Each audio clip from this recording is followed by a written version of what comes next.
আমি একটি কবিতা আবৃত্তি করতেছি। কবিতাটির নাম পাগলা হাওয়া। পাগলা হাওয়ার মেঘ জমেছে, বাদল গেছে টুটি, বন্ধুরা সব গেলি কইরে মেঘ করবে ছোটাছুটি। গরুর বাছুর নিয়ে সবাই তাড়াতাড়ি ছুটে আয়, ঈশান কোণে মেঘের জট, ছুটলে মোদের রক্ষা নাই। মহিষ বাতান সঙ্গে করে ছুটল হাওয়া বাদল মেঘ, ছাগল ছানার কান্নাকাটি থামানোর সাধ্য আছে কার।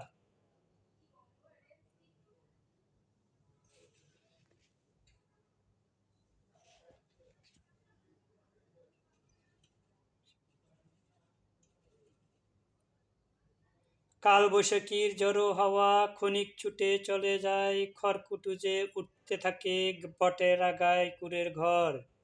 কুকুর দেখো কাটছে সাঁতার, ঘুমায় বিলের কিনারায়।